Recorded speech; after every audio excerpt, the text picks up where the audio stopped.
Olá pessoal, sejam bem-vindos a mais uma aula da nossa disciplina de Química.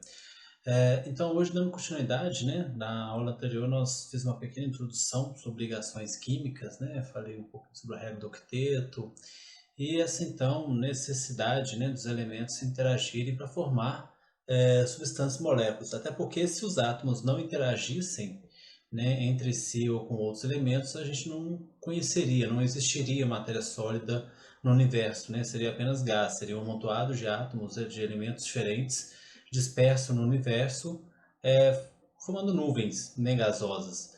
Mas a gente não teria matéria sólida nem líquida, tá? Então é a partir dessas interações, né, que vão formar então a matéria tal como a gente conhece, principalmente o estado sólido e líquido, né? E aí a primeira então, ligação química que nós vamos ver, a primeira interação, né, interatômica que nós vamos ver é a que é chamada de ligação covalente. A ligação covalente então ela acontece quando dois elementos, dois átomos, né, interagem entre si a partir de um compartilhamento de elétrons. Se a gente utilizar o hidrogênio como exemplo, né, imagine que o hidrogênio, né, imagine não, né, cada átomo de hidrogênio tem um elétron na sua camada de valência, e aí para que ele possa ficar com uma configuração semelhante à do gás hélio, aqui repare que a gente vai fazer vai utilizar, tá, da regra do octeto meio que para justificar a formação dessa ligação química, apesar de não é bem essa regra que justifica, como eu disse antes, né? A regra do octeto ela dá como uma referência, uma forma de inferir, né? Algumas formações de algumas substâncias, mas ela não explica, né? Ela não explica a formação de uma ligação em si, tá? Mas só para poder como essa aula é nível médio, né? Então não precisamos aprofundar muito no motivo dessa ligação acontecer. Mas enfim, então, utilizando esse pressuposto da regra do dueto, ou regra do octeto, né, no caso que é a regra do dueto, porque é só uma camada de valência, os dois átomos de hidrogênio, então, com um elétron apenas em sua última camada, para ficar com uma configuração semelhante à do gás hélio, eles vão então compartilhar esses seus elétrons. E aí, quando eles compartilham esse par de elétrons, né, eles vão então ficar, né, com um par de elétrons na camada de valência, uma vez que esse par de elétrons que está no espaço internuclear vai ser como se fosse utilizado, né, vamos dizer assim, né, pelos dois núcleos, né, pelos dois átomos, tá? E então é como se então ambos átomos atingissem, né, esse estado de estabilidade, tá? Aqui apenas uma outra representação então da formação de ligação covalente, tá? Repare que então ocorre uma atração, né, entre esses dois átomos, tá? O meu núcleo de um átomo sente atração pelo elétron do outro átomo e o núcleo desse outro átomo sente atração pelo elétron do outro, né? Então repare que os meus elétrons, né, o meu núcleo tem uma carga nuclear, essa carga nuclear mantém um dos seus elétrons preso dentro da sua estrutura, no entanto essa carga nuclear sobra, né? Não se limita ali, né? Não chega no meu elétron e para, não, é uma carga, né? Então qualquer outra carga que esteja próximo a esse meu átomo vai sentir, né, essa atração eletrostática, tá? Desde que sejam cargas opostas, claro, né? Que é o caso. Então, um núcleo vai atrair o elétron de um outro átomo que está preso a esse outro átomo. Então, logo, esse átomo vem junto, né? É lógico que há uma repulsão, né, entre esses dois núcleos, mas essa repulsão a uma certa distância não é sentida, né? Ou conforme esses átomos vão se aproximando, essa repulsão, né, ainda é menor do que a atração que esse átomo realiza sobre aquele elétron.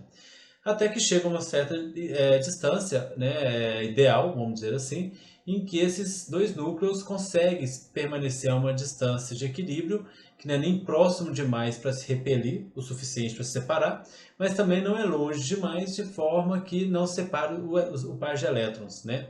E aí eu tenho a formação, então, dessa ligação covalente, que é, então, quando eu tenho esse compartilhamento de elétrons, a princípio, nós vamos sempre imaginar que nesse compartilhamento de elétrons, esse par de elétrons está nessa região internuclear, né? Nessa região entre os dois núcleos, como se estivesse então, mantendo os dois núcleos presos, né, um ao outro, tá? Isso pode ficar ainda mais evidente, né, com esse gráfico de energia potencial. Aqui esse gráfico representa a variação da energia potencial nesse sistema com a aproximação desses dois átomos. Nesse caso aqui a gente poderia pensar dois átomos de hidrogênio. Então repare que lá na ponta, né, lá quando a distância, né, a minha abscissa, que é a distância, tá? e a ordenada é a energia potencial. Então, conforme os átomos estão muito distantes, a energia potencial é zero, né? Eles praticamente não estão sentindo nem atração nem repulsão.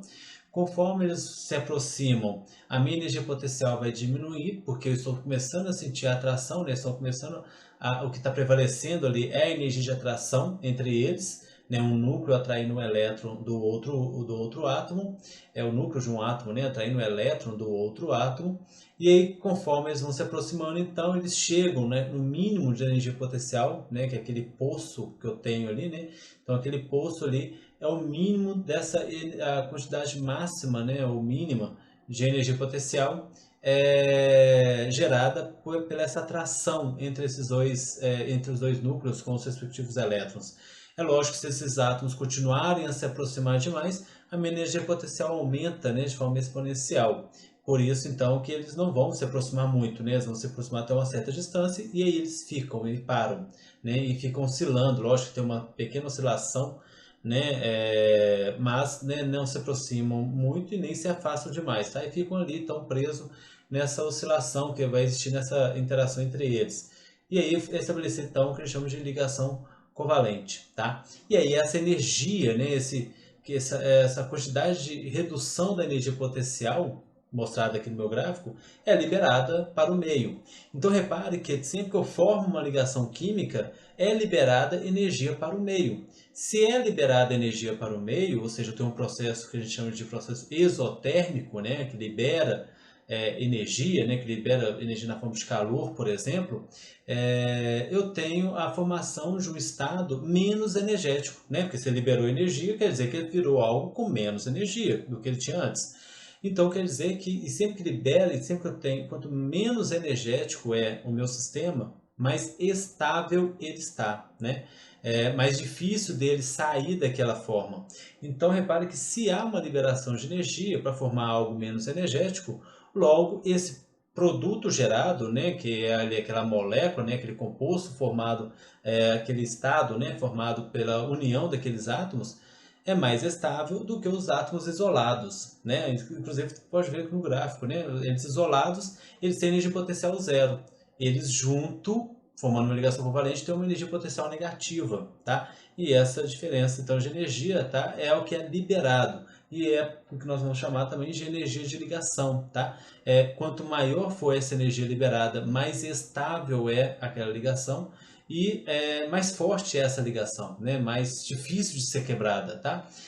Então, tanto é que para eu poder quebrar essa ligação química, eu preciso fornecer no mínimo essa quantidade de energia, né? Então, se eu quero fazer com que esses dois átomos se separem, eu preciso fornecer essa quantidade de energia mostrada aqui nesse gráfico, né? Por esse poço, para que eles possam então se afastar, né? E eu ter então a dissociação desses dois átomos, né? E essa energia, então, inclusive, pode ser chamada de energia de dissociação, que é o processo de dissociação é o processo de quebra, né, de uma ligação covalente. Então, sempre eu tenho, então, essa energia do poço, né, é a energia da ligação, porque foi a energia que foi liberada para se formar uma ligação química, e também é a minha energia de dissociação, que é a energia necessária para que se quebre aquela ligação, promovendo uma dissociação entre esses dois átomos, tá? Esse compartilhamento, então, é claro que ele pode ser realizado, né, entre vários elementos químicos, tá? E como está aqui representado, né? Repare que aqui eu tenho o nitrogênio, né, compartilhando elétrons aí com 3 hidrogênios, né, simultaneamente, o oxigênio compartilhando com 2 átomos de hidrogênio também simultaneamente, e o flúor compartilhando com o hidrogênio também de forma simultaneamente. Lembra que eu disse que a regra do octeto ela serve, né, para a gente poder analisar um pouco a formação dos compostos e substâncias, principalmente dos elementos representativos, né? Então repare que é o caso, né? Todos esses elementos aqui, por exemplo, são representativos, tá? Então repare que todos estão com o seu octeto. Se você contar quantos elétrons estão ao redor do nitrogênio após a realização da ligação química, você vai ver que ele está com 8 elétrons, né? 2 elétrons da ligação de cada hidrogênio, com esses 2 elétrons que estão sobrando ali em cima, que nós chamamos de elétrons isolados ou elétrons não ligados, né? Então esses pares de elétrons não ligados nós chamamos de par de elétrons isolado, né?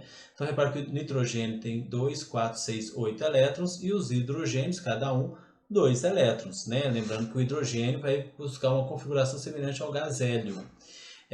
Novamente aqui na molécula da água, né, o oxigênio, repare que o oxigênio também está com 2, 4, 6, 8 elétrons, né, 2 pares de elétrons isolados e 2 pares de elétrons compartilhados, cada par com um átomo de hidrogênio. E o flúor também, 3 pares de elétrons isolados e um par de elétrons compartilhado, né, com outro átomo de hidrogênio. Tá? Repare então que quando nós temos, tá, a formação de ligações covalentes, nós temos a formação de uma estrutura fixa, né, de uma determinada composto. Repare que ali está estável aquele composto, né, está estável aquele conjunto de átomos. E essa estrutura formada então é o que nós chamamos de molécula. Tá? Então, molécula é isso, né? É um composto de massa molar conhecido, né? E é estável, né? Então eu consigo ali, quando eu tenho, por exemplo, a formação da água líquida, nada mais menos que eu tenho é a formação, então, a interação, né? São várias moléculas de água que estão interagindo entre si para formar a minha água líquida, né? Quando eu tenho esses compostos no estado gasoso, eles estão totalmente dissociados. Eu tenho a molécula da amônia, a molécula da água, a molécula do ácido fluorídrico no estado gasoso.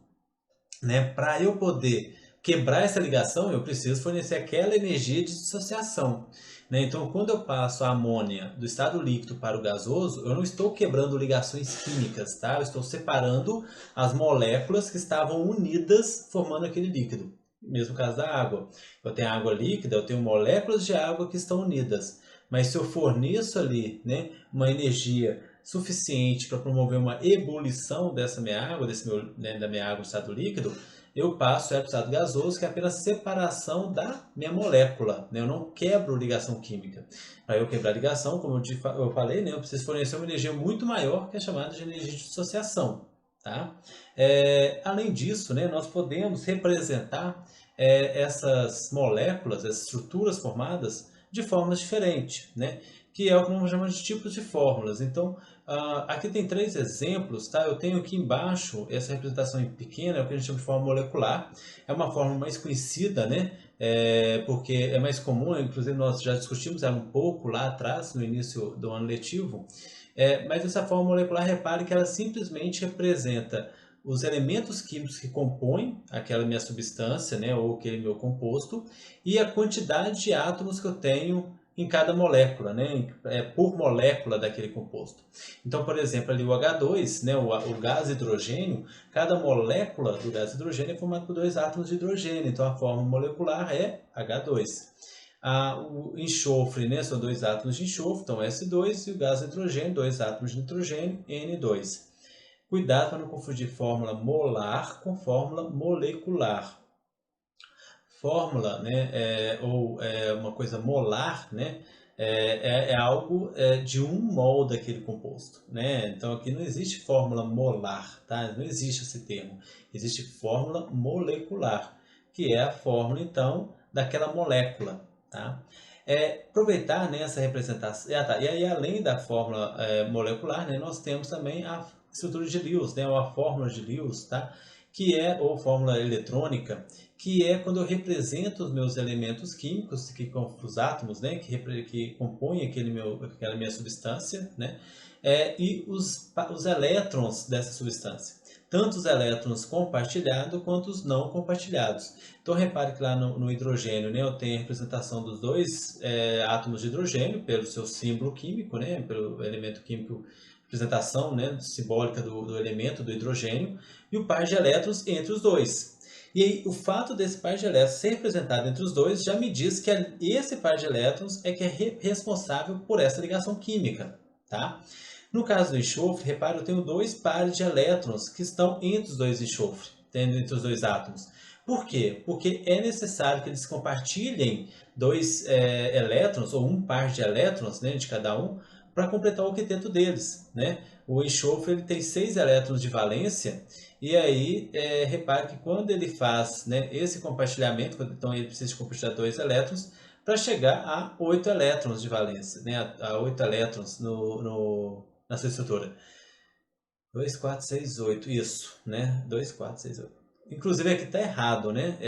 Quem fez essa figura, eu infelizmente só peguei, só reparei isso agora no vídeo, mas enfim, a gente dá tempo de corrigir. Repare que ele está representando aqui o enxofre, em cada um com 2, 4, 6, 8, 10 elétrons, tá? Isso não acontece.